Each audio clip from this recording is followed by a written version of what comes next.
Ako si Kamaestro. Ibabahagi ko sa inyo ang isang kwento.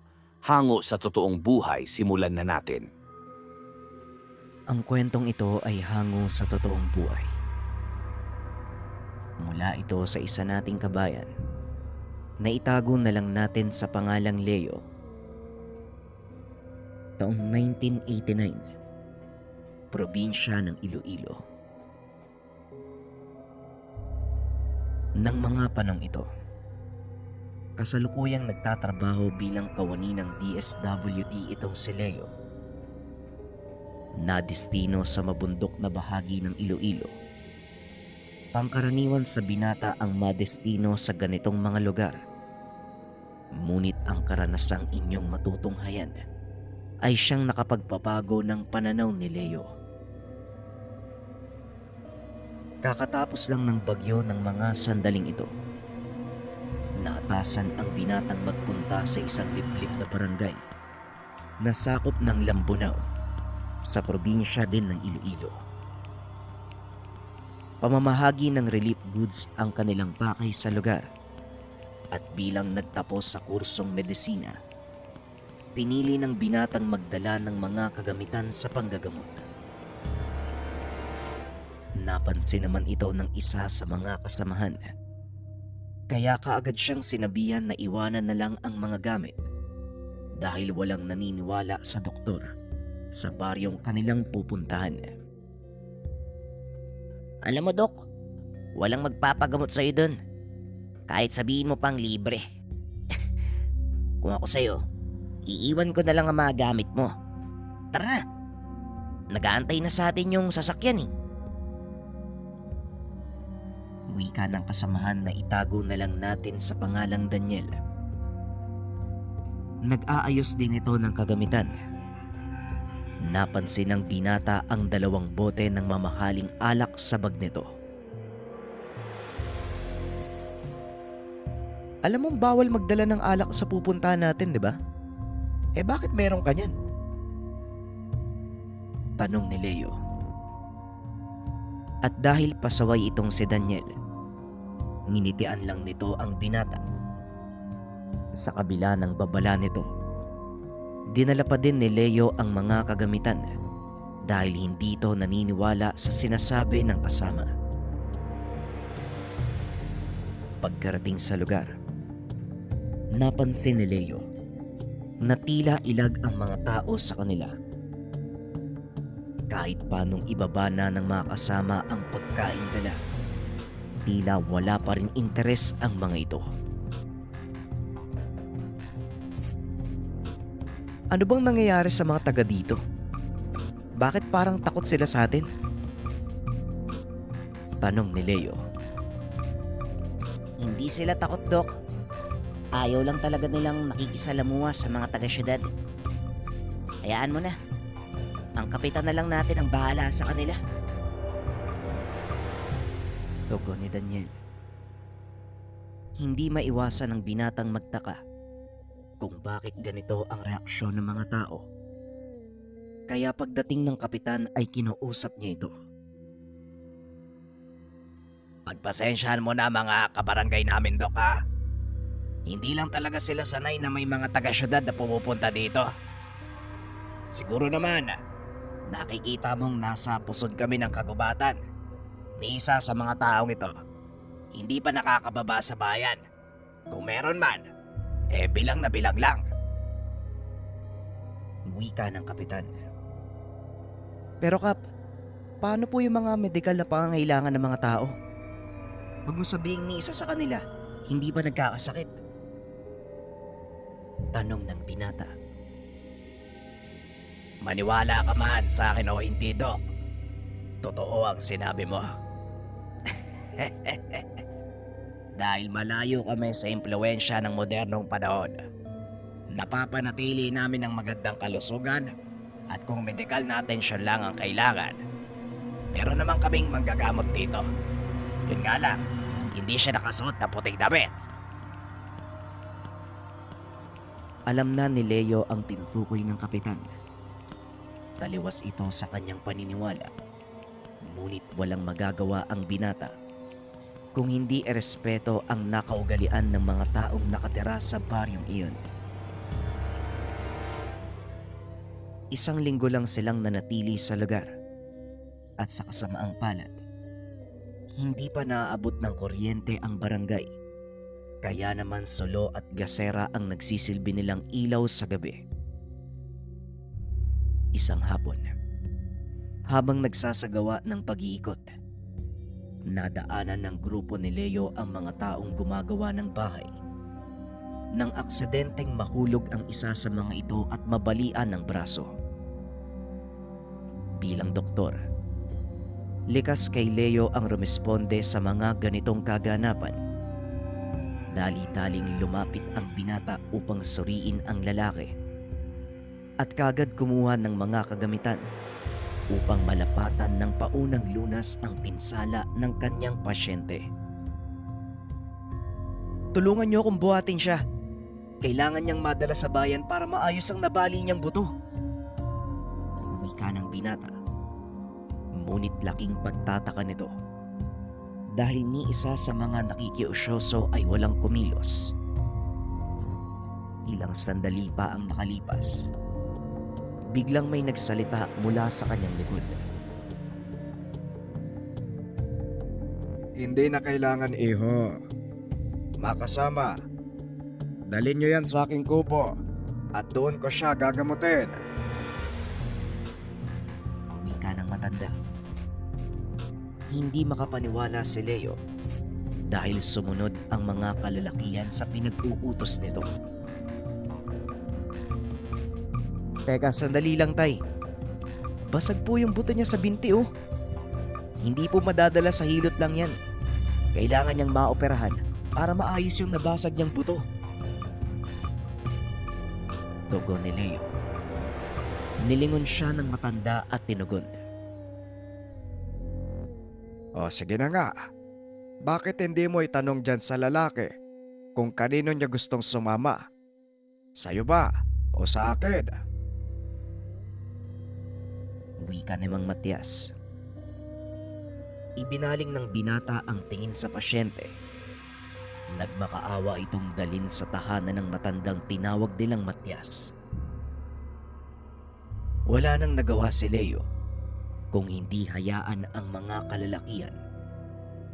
Ngunit para malaman ang mga magaganap, sumunod ito sa tahanan ng matanda at doon hindi inaasahan ni Leo ang mga masasaksihan. Inihiga ng mga kasama ang lalaking nabalian. Matapos ay naupo ang matanda sa bandang paanan nito. Pumasok sa tahanan ang isang babaeng may dalang dahon ng kung anong halaman at inabot ito sa matanda. Sa susunod mag-iingat ka, ha? Hindi sa lahat ng oras nandito ako para ayusin ang katawan niyo. Wika ng matanda habang nagpapahid ng langis sa dahon. Inilapag ito sandali sa higaan. Laking gulat ni Leo nang biglang hilahin ng matanda ang binti ng lalaki. Napasigaw ito sa sakit. Kaya pilit siyang pinapahinahon ng matanda. Magsasalita pa sana si Leo, ngunit pinigilan siya ng kapitan. Doktor, hayaan mo na si Mang Matias. Mas makakabuti kung manonood ka na lang sa mga mangyayari para maunawaan mo ang mga sinasabi ko. Wika ng kapitan. Pero Kap, basag po yung buto ng taong yan. Lalo niya lang papalalain yung kondisyon ng binti eh. Tugon ng binata. Hindi akalain ni Leo na maririnig pala ito ng matanda. Kaya napalingon ito sa kanya at nagsalita. Iho, halika. Lumapit ka dito. Wika ni Mang Matias. Bakit po? Ano pong meron? Tanong ni Leo. Sa tingin mo ba, may magagawa ka sa kasalukuyan niyang kalagayan? Tanong ni Mang Matias. Sa ngayon po, wala, pero Kung wala kang magagawa sa kasalukuyang kalagayan ng taong to, hayaan mo ko. Dahil kaya kong lunasan ang pinsalang natamo ng taong to. Pag-uusap ng dalawa. Matapos ay tinapal ng matanda ang dahon habang bumubulong, sabay ihip sa binti. Makailang ulit niya itong ginawa at pagkatapos ay tinalian. Nag-aalala ang binata dahil alam niyang maaaring maimpeksyon ang sugat at mauwi sa pagkaputol ang binti ng lalaki. Ngunit ilang minuto lang ang nakalipas. Inutusan ni Mang Matyas ang lalaki na tumayo. Akmang pipigilan pa sana ni Leo, ngunit wala na itong nagawa. Nanlaki ang mga mata ng binata dahil nakatayo ng matuwid ang lalaki.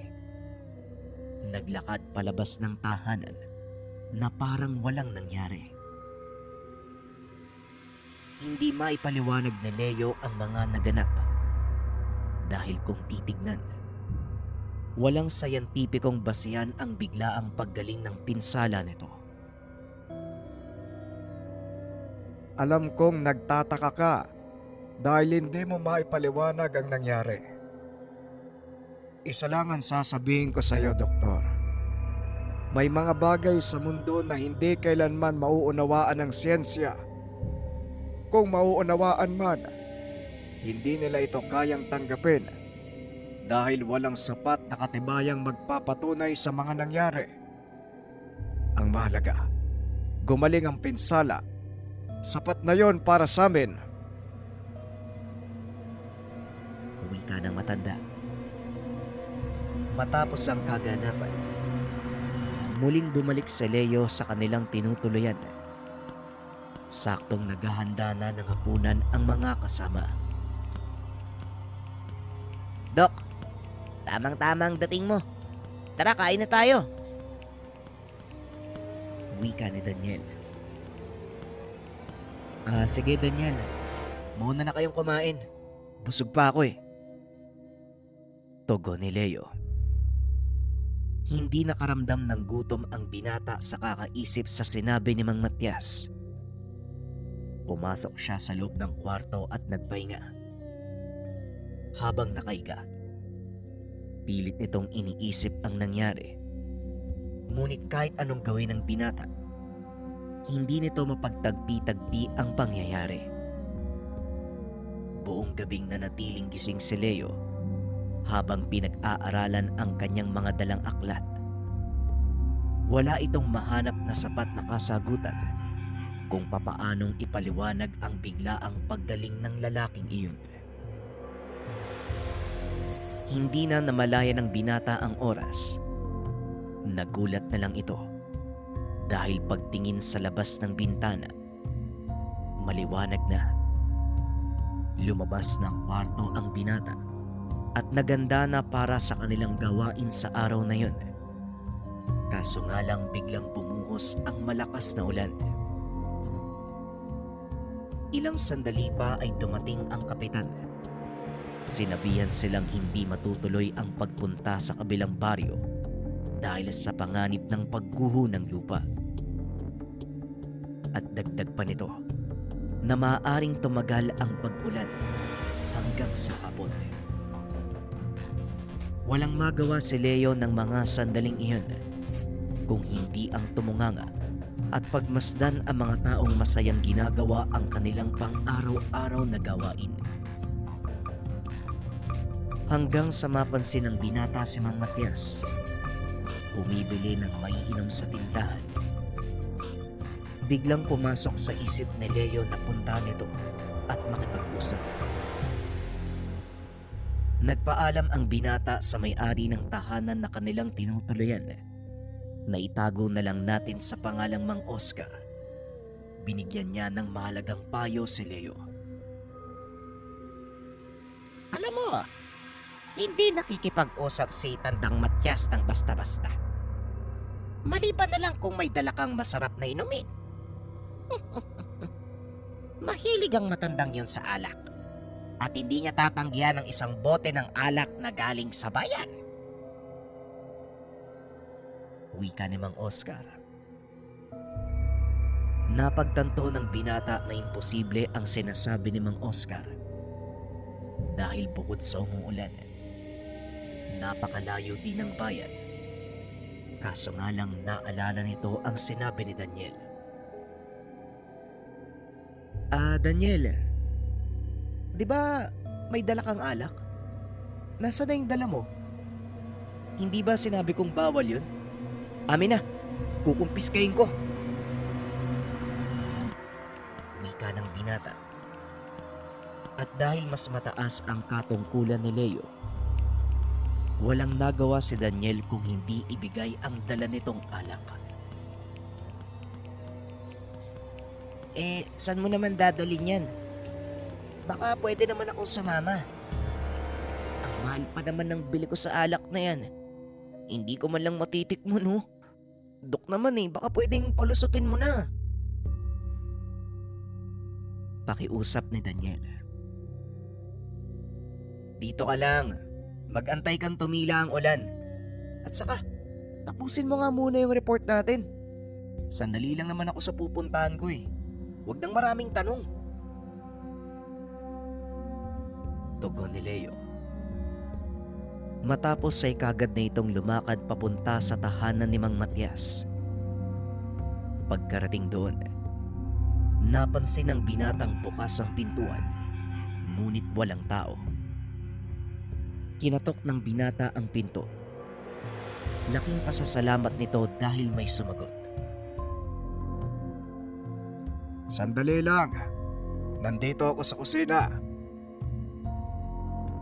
Wika ng matanda.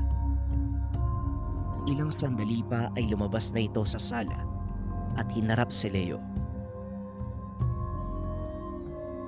Magandang umaga po, Tatang Matias. May itatanong lang po sana ako. Kung maaari po sana. Hindi pa man ito natatapos ang sasabihin. Kagad siyang sinagot ni Mang Matias. Pasensya na. Pero abala ako sa mga gawain ko. Bumalik ka na lang sa susunod na araw. Wika ni Mang Matias. Ganun po ba? Naku, sayang naman pala tong dala kong bote ng mamahaling alak galing sa syudad. Sige uwi na po ako. Tugon ng binata. Biglang natigilan ang matanda sa kanyang ginagawa at hinarap ito. Sandali lang. Kaya ko namang ipagpaliban ng gawain ito Hindi ka naman siguro magtatagal, di ba? Tanong ni Mang Matias. Napangiti naman si Leo at kagad naupo sa harap ng matanda. Salamat po, Mang Matias. May ilang bagay lang po kong itatanong sa inyo tungkol po dun sa... Muli na namang pinutol ng matanda ang sasabihin ni Leo. Bago tayo dumako sa usapan, baka pwede na nating tikman yung dala mong alak. Wika ni Mang Matias. Inilapag ng binata ang kahon sa mesa at dali-dali naman itong binuksan ni Mang Matias na tila ba noon lang nakakita ng ganong uri ng alak. Kumuha ito ng baso. Walang pagdadalawang isip na nilagok ang alak. Matapos ibaba ang bote, tumingin ito kay Leo. Biglang nag-iba ang reaksyon sa mukha ni Mang Matias. Naging seryoso ito habang nakatitig ng diretsyo sa doktor. Alam mo, iho, ngayon lang ako nakatikim ng ganitong kasarap na alak. Maraming salamat, ha? Wika ni Mang Matias. Ganun po ba, Manong? Hayaan niyo po. Sa susunod kong pagdalaw, dadalan ko po uli kayo. Tugon ni Leo. Ngunit bigla itong natigilan sa naging tanong ni Mang Matias. Alam mo, Dalawang uri lang ng tao ang nagpupunta sa akin na may dalang alak. Una, ang taong gusto kong pagtawanan at kutsain sa mga sasabihin ko. At ikalawa, ang taong gustong matuto ng lahat ng nalalaman ko. Alin ka doon, doktor? Tanong ni Mang Matias. Hindi nakapagsalita ang binata ng mga sandaling iyon dahil bigla itong napaisip sa sinabi ng matanda. Alam mo Manong, sa totoo lang, wala akong may sasagot sa tanong mo eh. Dahil kahit isa akong alagad ng siyensya, aminado kong marami pa akong hindi alam. Lalo na sa mga kagaya nyo. Tugon ng binata.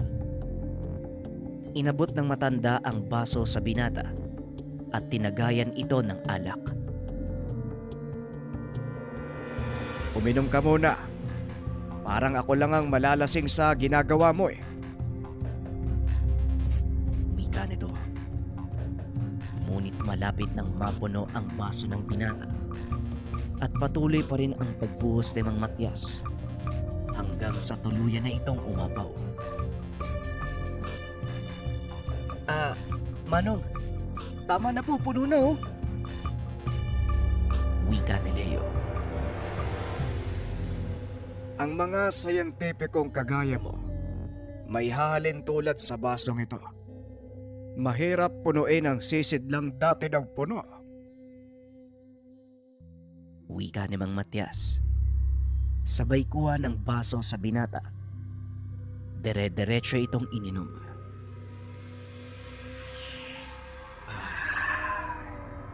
Napakasarap. Muling wika ng matanda. Inilapag nito ang baso sa mesa at nilagyan ng katamtamang laman. Sabay abot kay Leo. Itapon mo ang laman ng iyong baso para malagyan ito ng katamtamang kalaman. Eto, para sa iyo ang tagay na yan. Kinuha naman ito ng binata at ininom. Hindi niya akalaing ang tagay na yun ang simula ng pagbabago sa kanyang buhay. Nagsimulang mag-usap ang dalawa tungkol sa mga katanungan ni Leo. Malugod naman itong sinagot ng matanda. At ayon dito, ang taglay niyang kaalaman sa panggagamot, mahina pa sa kanyang mga ninuno. Maraming siglo na itong pinagpasapasahan sa bawat henerasyon. Kung mamalasin, iho, maaaring ako na ang huli sa henerasyong iyon. Wala kong anak na pwedeng pagpasahan ng kalaman. At kung meron man, hindi ko rin tiyak kung sasaluhin niya o hindi ang aking pamana. Kailangan ko ng isang taong handang magsakripisyo sa pagtulong sa iba. Pero mukhang malabo na akong makahanap ng ganon. Lalong-lalo na sa panong ito. Pera ang pinakamahalaga sa tao. Wika ni Mang Matias. Sa hindi maipaliwanag na dahilan, biglang nakaramdam ng panghihinayang si Leo at hindi sinasadyang nasambit ang mga kataga. Manong, kung mamarapatin niyo po, gusto ko matuto ng mga nalalaman niyo. Biglang tumawa ng malakas ang matanda at tinitigan sa mata si Leo. Ganun ba? Tignan natin. Malalaman natin yan bukas. Sa ngayon umuwi ka na. Baka abutan ka ng malakas na ulan. Tugon ng matanda. Kagad nang nagpaalam si Leo na parang may pagsisisi sa mga binibitawang salita. Kinabukasan gumanda ang panahon. Itinuloy ng binata ang kanilang gawain. At habang nag-iikot sa mga kabayan, isang bata ang aksidente namang nadapa at tumama ang noo nito sa bato. Nataranta ang mga magulang, kaya dali-dali naman itong binuhat ni Leo. Ngunit sa halip na gamutin, nagtaka ang mga kasamahan ng binata dahil itinakbo niya ito kay Mang Matias. Oh, hindi ba isa kang doktor? Bakit mo siya dinala sa akin? Tanong ni Mang Matias. Hindi ko din po alam, Manong eh. Sa ngayon, asikasuhin muna natin ang batang to. Kung hindi, mauubusan siya ng dugo. Tugon ni Leo. Nakita mo na kung paano ko manggamot. Gusto naman kitang makita sa pamamaraan mo. Ikaw ang lumunas sa batang yan. Uwi ka ni Mang Matias. Sa kauna-unahang pagkakataon, nakaramdam ng kaba si Leo na tila ito ang unang beses niyang gagamot sa totoong pasyente. Dali-dali nitong kinuha ang kagamitan at laking pagtataka nito dahil parang hindi niya alam kung ano ang unang dadamputin. Dok, anong problema? Bakit nakatitig ka lang dyan sa mga gamit mo? Simulan mo na! Wika ni Daniel. Napatingin ito sa matanda na nooy nakangiti lang sa kanya. Maaari bang lumabas kayong lahat? Iwanan niyo kami ng estudyante ko. Wika ng matanda sabay sara ng pintuan. Naupo ito sa tabi ni Leo at hinawakan ang kamay ng binata. Pasensya na po kayo, Manong. Ano po eh, natataranta po ako eh. Tugon ni Leo. Nauunawaan ko. At ito ang sinasabi ko sa iyo, Leo. Dumating na sa punto na hindi natin na ilalabas ang ating kaalaman at kailangan nating umasa sa kung ano ang alam nating tama. Tugon ng matanda. Matapos ay inutusan niya ang binatang idampi ang kamay sa noo ng paslit. Ang katawan ng tao ay may natural na kakayahang pagalingin ang anumang pinsalang matatamo sa pamamagitan ng likas na enerhiyang nakapalibot dito. Ang kailangan mo lang gawin, matutunang ikonekta ang enerhiyang yon sa enerhiyang mula naman sa'yo, pati na rin sa paligid. Wika ni Mang Matias. Pero, paano ko naman po gagawin yun? Tanong ni Leo. Isipin mo nga, nagduduktong ka ng naputol na ugat ng tao. Paano mo itong ginagawa? At ano ang maaaring kakalabasan kapag natapos? Matapos itong sabihin ng matanda, ipinikit ni Leo ang mga mata. Pinakiramdaman ang init ng katawan ng bata. Unti-unti nitong naririnig ang mahinang pintig ng pulso na tila ba sumasabay sa pagtibok ng kanyang puso. Kakaibang init ang naramdaman ng binata sa kanyang palad. Ilang minuto pa ang nakalipas. Idinilat nito ang mga mata. Sabay angat ng palad. Nanlaki ang mga mata ng binata dahil biglang nawala ang sugat sa noo ng bata. Mahusay, Leo. Hindi na masama sa una mong pagsubok. Ngayon, siguro naman alam mo na kung ano ang ibig kong sabihin. Kaunting pagsasanay pa, bata, at magiging mahusay ka din sa ganitong larangan. Wika ni Mang Matias. Ang totoo, hindi ko po alam kung paano ko nagawa yun, Manong. Pero hindi na mahalaga. Ang importante, Nailigtas ko yung batang to. Wika ni Leo. Tumangulang ang matanda at kagad binuksan ang pintuan. Pumasok naman si Daniel at nagtanong kung ano ang nangyari. Hindi naman na nagsalita pa ang binata dahil alam niyang hindi rin ito mauunawaan ng kasama. Hayaan mo na yun, Daniel. Galos lang naman yung nata mo ng bata eh. Kaya na ni Mang Matias. Wika ng binata. Tinignan nito si Mang Matias habang nakikipag-usap sa mga magulang ng bata.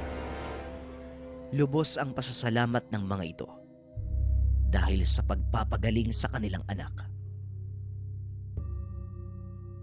O siya, sige Dok. Mauna na ako magtanghalian ha. Nagugutom na ako eh. Sumunod ka na lang ha. Pagpapaalam ni Daniel. Pagkalis nito, kagad nilapitan ng mga magulang ng bata si Leo. Ako Dok, maraming salamat po ha. Sinabi sa amin ni Mang Matias na ikaw daw ang gumamot sa anak ko. Kaya maraming salamat talaga. Wika ng Gina. Ano po? Wala pong anuman.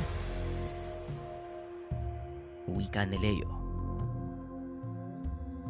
Pag-alis ng mga panauhin, lumapit si Mang Matias at kagad itong kinausap. Dapat lang malaman ng tao ang kakayahan mo. Nang sa ganon, makapaglingkod ka ng maayos. O siya, bukas magsisimula na ang pagsasanay mo. Kaya ayusin mo na ang dapat ayusin. Pumunta ka dito ng maaga. Wika ni Mang Matias.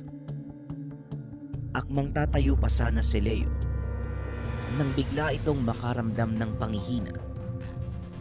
Muling napaw po ang binata at ilang segundo lang ay nawalan ito ng malay. Paggising nito ay nakahiga na siya sa papag na gawa sa kawayan. Akmang babangon na sana, ngunit pinigilan siya ni Mang Matias. Masyado ka pang mahina. Kaya magpahinga ka na muna. Wika ng matanda.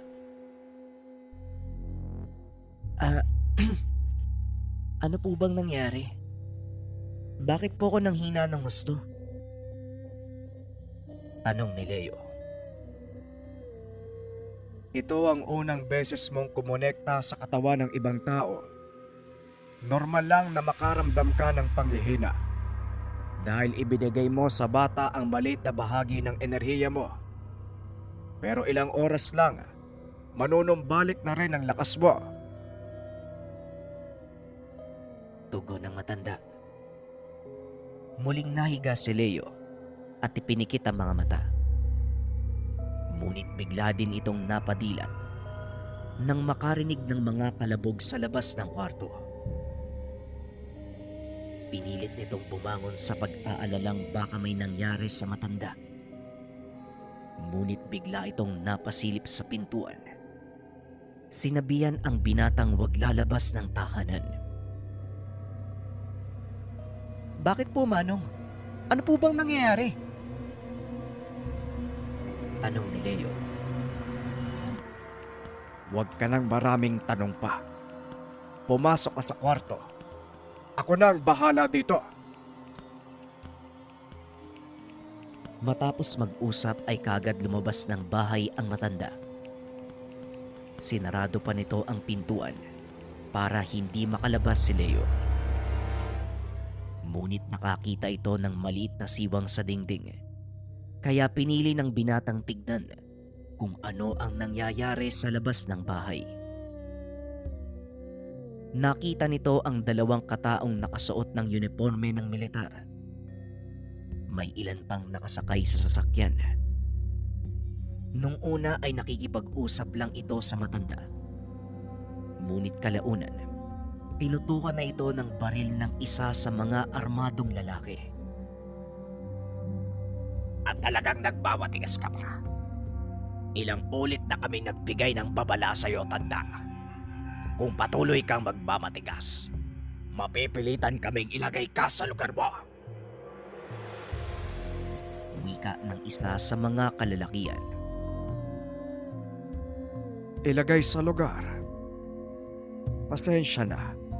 Pero alam kong nasa tamang lugar ako. Kayo ba? Nasa lugar ba ang ginagawa nyo? Wala kayong karapatang manikil sa lugar na ito. Tugon ng matanda. Ihampaspasana ng isa sa mga kalalakian ang baril kay Mang Matias. Nang biglang lumabas si Leo.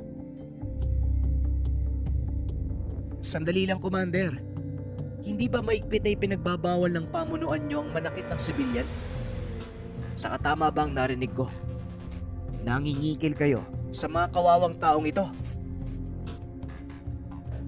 Wika ni Leo. Doc. Ikaw pala yan. Ano pong ginagawa niyo sa baryong to? Hindi po ba dapat nasa syudad kayo? Mautal-utal na wika ng commander.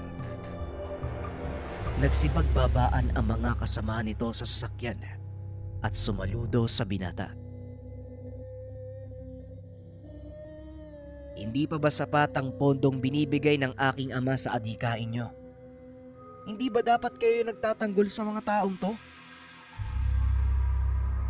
Wika ng binata. Habang nagsasalita ito, bigla namang dumating si Daniel. Inakay ang matanda papasok ng tahanan. Bakit inuutosan ni Leo ang mga sundalong yan? Mataas ba ang katungkulan ni Doc sa pamahalaan? Tanong ni Mang Matias kay Daniel. Naku Lolo Matias, wala nga pala kayong alam tungkol sa kanya, no? Hindi po mula sa pamahalaan ng taong yan. Mga rebelde po sila. At ang ama ni Leo ang nagpupondo ng kanilang mga adhikain. Naku patay, nasabi ko tuloy. Yari na naman ako nito kay Doc Leo eh.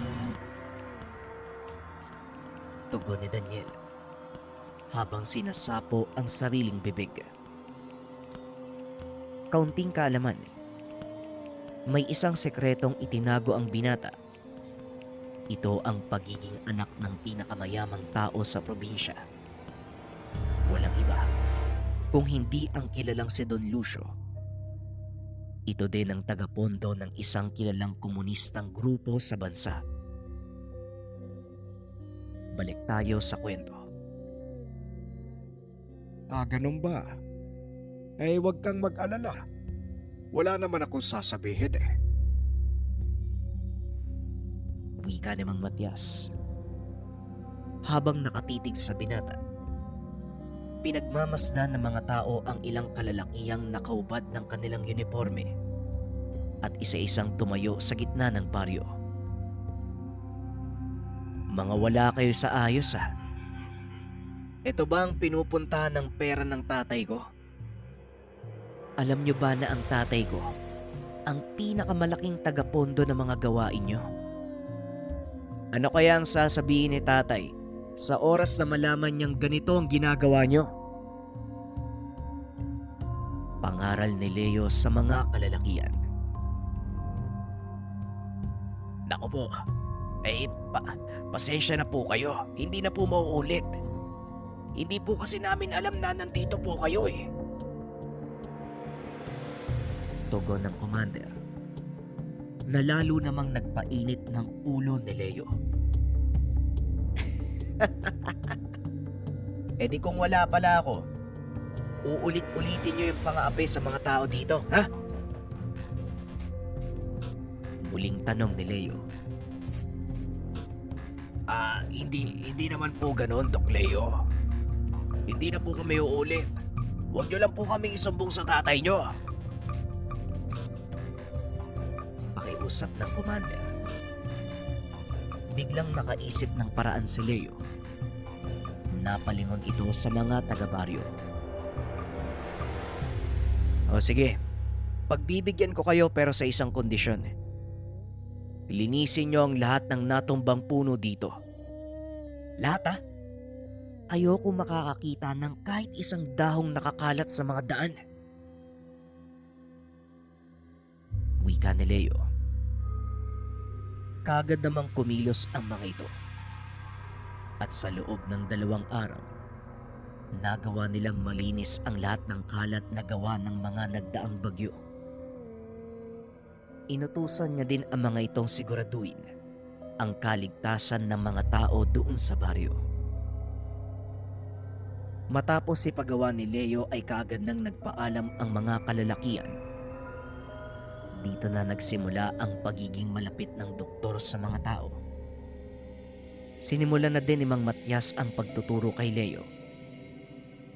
Hindi lubusang maipaliwanag ng binata ang mga nangyayari habang nagsasanay ito. Ngunit kagaya nga ng laging sinasabi ni Mang Matias, hindi lahat ng bagay ay nangangailangan pa ng paliwanag.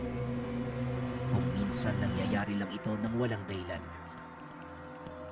At ang mas mabuting manatili sa ganong sistema dahil gugulo lang ang isip ng tao kung pipiliting hanapan pa ng paliwanag ang mga bagay-bagay.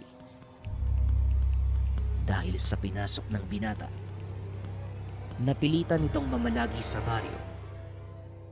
Pinauna nitong bumalik si Daniel upang magpaliwanag sa kanilang opisina. Paminsan ay bumababa ang binata sa bayan para mag-ulat sa kanilang opisina. Ang kanyang dahilan, kailangan ng doktor na mananatili sa baryo upang tignan ang kalusugan ng mga tao. Pinayagan naman siya ng kanilang pamunuan. Sa tagal ng panahon, nagawang matutunan ni Leo ang lahat ng itinuro ng matanda. Malaki ang naitulong nito sa kanyang propesyon bilang isang doktor dahil nagagawa niyang makapagpagaling ng may mga sakit na itinuturing ng ibang eksperto na imposible nang magamot. Ang buong akala ng binata hanggang sa panggagamot na lang ang matututunan niya kay Mang Matias.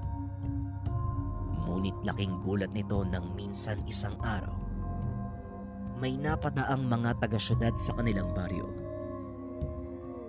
Kinausap ng mga ito ang kapitan. At ayon naman sa kapitan, nakakuha ng permiso ang mga taong iyon na hukayin ang paligid ng baryo. Nagmina sila ng ginto. Ngunit alam ni Leo na protektadong lugar ang paligid ng baryo dahil sa mga nakatirang hayop na doon lamang makikita. Kaya alam niyang hindi maaaring magbigay ng permiso ang sino mang nasa pamahalaan para galawin ang kabundukan. Kaagad namang kinausap ng binata ang mga tao. Sinabi nitong siya ang gagawa ng paraan para hindi matuloy ang planong pagmimina sa lugar. Pinili din ng mga komunistang manatili sa lugar sa pag-uutos ng ama ni Leo. Kaya kahit papano, panatag ang binatang may laban sila kung sakaling magkaroon ng kaguluhan. Manong, mukhang hindi may iwasan ang magkaroon ng sagupaan dito sa baryo dahil maaaring magpadala ng militar ang pamahalaan para paalisin mga tao. Mas mabuti kung hindi na ituloy ng binata ang sasabihin dahil kaagad na itong dinuktungan ng matanda. Ililika sa mga tao. Alam mo makikipagpatayan ng mga taga-baryo kung sakaling may aagaw ng kanilang tirahan. Maging ako, Leo, hindi rin makakapayag na sirain ng mga taga-syudad ang lugar na ito. Kaya pasensya na, pero hindi ako sang-ayon sa mungkahi mo. Wika ni Mang Matias. Nauunawaan ko, Manong. Maging ako, ganun din naman yung nararamdaman ko eh. Napamahal na sa akin ang lugar na to. Pero marami ang mapapahamak kung sakaling mangyari ang sinasabi ko. Manong, makinig naman po kayo sa akin oh. Tugon ni Leo. Kung sakaling mangyari yon, Leo, kagaya ng sinabi ko, handa akong makipagpatayan. Alam kong nauunawaan mo ang nararamdaman ko. Pero kung sa tingin mong manganganib ka, hindi kita pipigilan. Maaari kang umalis kung gusto mo. Muling wika ni Mang Matias. Alam ni Leo na nag-aalala ang matanda sa mga tao. Kaya wala itong balak na iwanan ang lugar. Ipinangako sa sarili na kahit anong mangyari, mananatili siya sa baryo. Kinabukasan, maagang nagising ang lahat dahil umalingaw-ngaw sa paligid ang andar ng malalaking truck at makinaryang gagamitin sa paghukay. Humilera ang mga tao sa daan para harangin ang paparating na mga sasakyan. At hindi nga nagkamali si Leo. Naroon ang mga militar upang tumulong sa pagpapalis. Hinanap ni Leo ang commander ng mga komunista. Sinabihan itong maging alerto kung sakaling magkaroon ng putukan. Opo, Doc Leo. Handa po kaming makipaglaban. Magpapadala ng karagdagang puwersa ang aming pinuno para tumulong. Kaya pakiusap, hanggat maaga pa, umalis na kayo. Wika ng commander. Hindi ako aalis, commander eh. Isinumpa ko sa sarili ko na hindi ko iiwan ang mga taong nandito. Kahit ikamatay ko pa. At saka, hindi naman ako gagalawin ng mga yan eh. Malaki ang magiging pananagutan nila sa aking ama kung sakaling may mangyaring masama sa akin. Tugon ni Leo. Matapos makipag-usap sa mga komunista, hinanap naman ito si Mang Matias. Natagpuan ng matanda sa unahan ng mga tao kasama ang kapitan. Nakisiksik ang binata sa karamihan upang makarating sa kinaroroonan ng matanda. Kaagad namang nagbigay ng daan ang mga tao nang mapansing si Leo ang dumadaan. Napangiti ang matanda nang makita si Leo. Kahit hindi ito magsabi, ramdam ng binatang natuwa ito sa kanyang naging pasya. Ang buong akala ko ay naduwag ka na. Ngayon mo masasaksihan ang buo kong kakayahan na alam kong kaya mo ring gawin, Leo. Basta magtiwala ka lang sa enerhiyang nakapaligid sa'yo. Wika ni Mang Matias. Lubos po ako naniniwala sa inyo, Manong. Ilang beses ko na pong nakita yung kaya niyong gawin eh. Kaya wala na akong dahilan para pagdudaan pa yung kakayahan niyo. Tugon ng binata. Ilang minuto pa ay huminto na ang sasakyan ng mga militar sa harapan ng mga tao. At gaya ng inaasahan, pilit silang pinapaalis ng mga ito. Pasensya na, pero hindi kami aalis sa lugar na ito. Kailangan nyo munang dumaan sa bangkay namin bago kayo makalasot. Wika ng kapitan. Kagad itong tinutukan ng baril ng isa sa mga sundalo. Huwag kang mag-alala. Dahil yun talaga ang utos sa amin. Ngayon, kung wala kang pagpapahalaga sa buhay nyo, sige, magmatigas kayo at unahin na kita. Wika ng sundalo. Laking gulat nito nang hawakan ni Leo ang dulo ng baril. Hindi ito kilala ng sundalo, kaya inakala niyang pangkaraniwang mamamayan lang ang binata. Laking gulat ng lahat nang biglang bigwasan ng isa pang sundalo si Leo na kagad namang inawat ng kanilang opisyal. Ano ba kayo? Hindi nyo ba nakilalang si Doc Leo yan? Dok, pasensya na po kayo ha. Baguhan kasi itong mga sundalo kasama ko eh. Bakit po kasi nandito kayo? Tanong ng sarhento. Nandito ako para makiisa sa mga tao. Alam kong hindi pwedeng makakuha ng permiso ang sino man para galawin ang lugar na to. Kaya hanggat maaari, huwag niyong konsente ng mga dayuhang namumuhunan na sirain ang kalikasan para sa kanilang pansariling kapakanan. Tugon ni Leo. Pasensya na, Dok. Pero hindi namin pwedeng hayaang mangibabaw ang personal na sentimiento sa utos ng mga nakakataas sa amin. Kaya ako nang nakikiusap sa inyo. Umalis ka na. Dahil mahigpit ay pinag-utos ng pamahalaan na alisin sa daan ng sino mang magbabalak na harangin kami. Muling wika ng sarhento.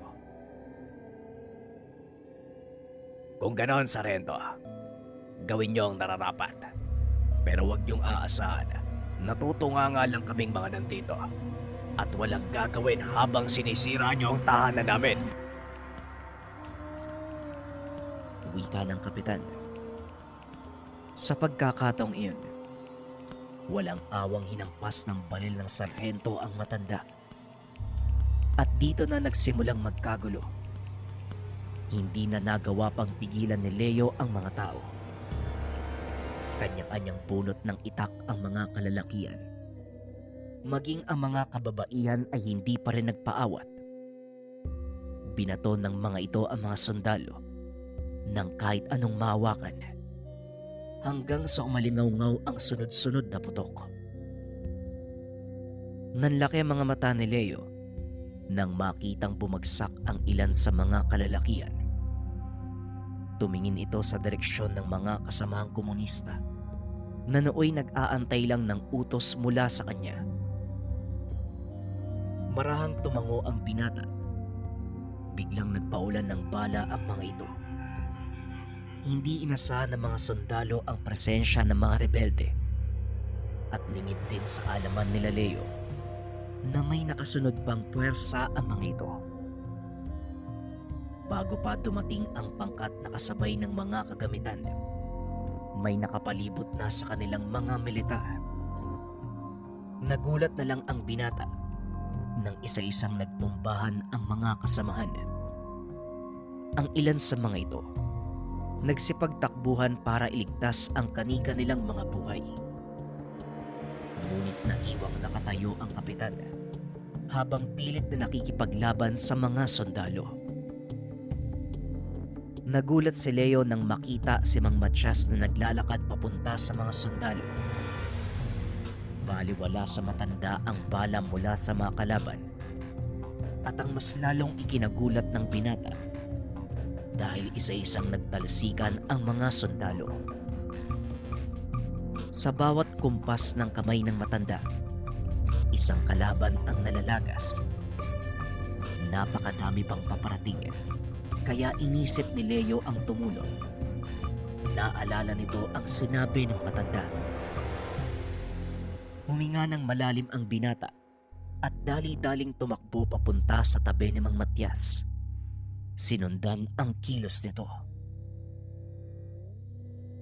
Ang buong akala ko, tutunganga ka na lang sa gilid at manonood. Wika ni Mang Matias. Hindi naman ako makakapayag na mapahama kayo, Manong. Mawawalan ako ng kasama sa pag-inom ng mamahaling alak kung sakali. Tugon ni Leo. Ang ginawa ng dalawa ang tinatawag na sayaw ng kamatayan. Gamit ang pagkumpas ng mga kamay at galaw ng katawan. Nagagawa nilang utusan ang enerhiyang nasa paligid upang maging sandata. Ang sayaw ng kamatayan, isang uri ng sinaunang kakayahan mula pa sa mga manggagaway. Ito ang isa sa mga kinakatakutan ng mga mananakop noong kapanahunan. Maliban sa paggamit ng enerhiya, may kakayahan din ang sayaw ng kamatayang makapag-utos sa mga insekto at kung ano pang mga hayop. Ito ang pamamaraang ginagamit ng mga mambabarang upang mapasunod ang mga alaga.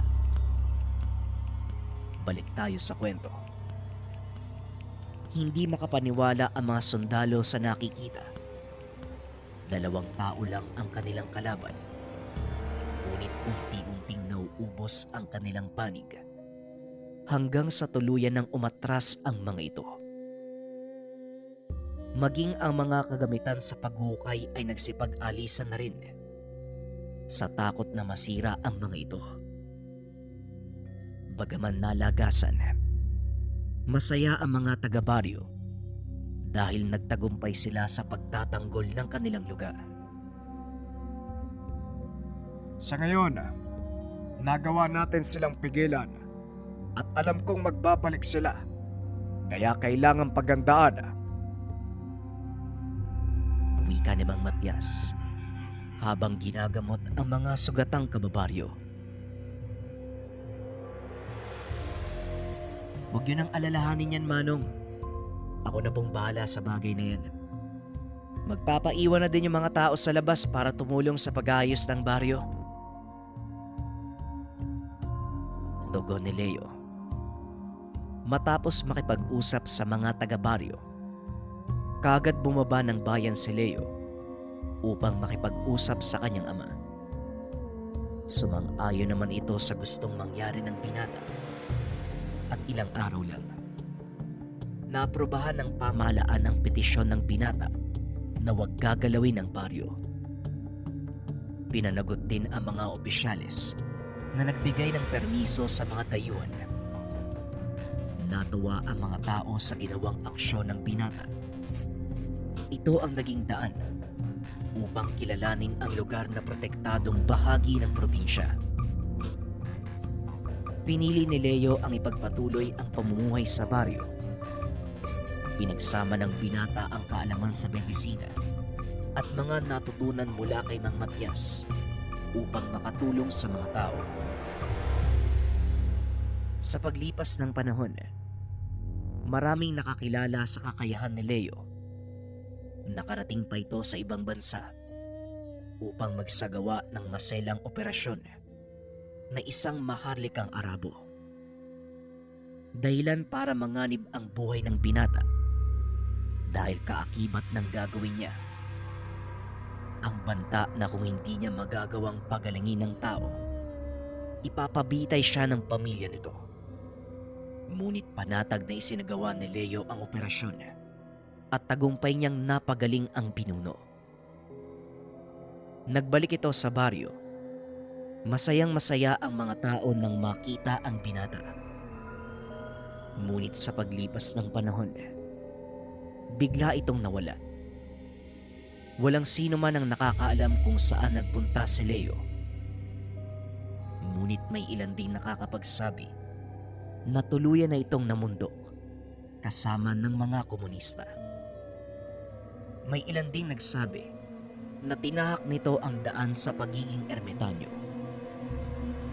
Ganun pa man, hindi nakalimutan ng mga tao ang ginawang kabutihan ng binata. Natatak sa isipan ng mga ito na minsan ay may doktor na napadpad sa kanilang baryo upang maging tagapagmana ng isang ermitanyo. Kaunting opinion para sa kwento. Una, pasensya na kung sa unang parte ng storya medyo may mga pukpok. Maingay kasi dito eh. Pero para sa akin, may mga pagkakataon kasi na yung doktor sinasabi din sa pasyente na hindi doktor yung kailangan nila kung hindi albularyo. May mga pagkakataon din na yung albularyo mismo sinasabi na hindi sila yung kailangan ng pasyente, kundi kailangan nilang kumonsulta sa doktor. Kaya ba mga kabayan, anong opinion nyo sa ganitong usapin?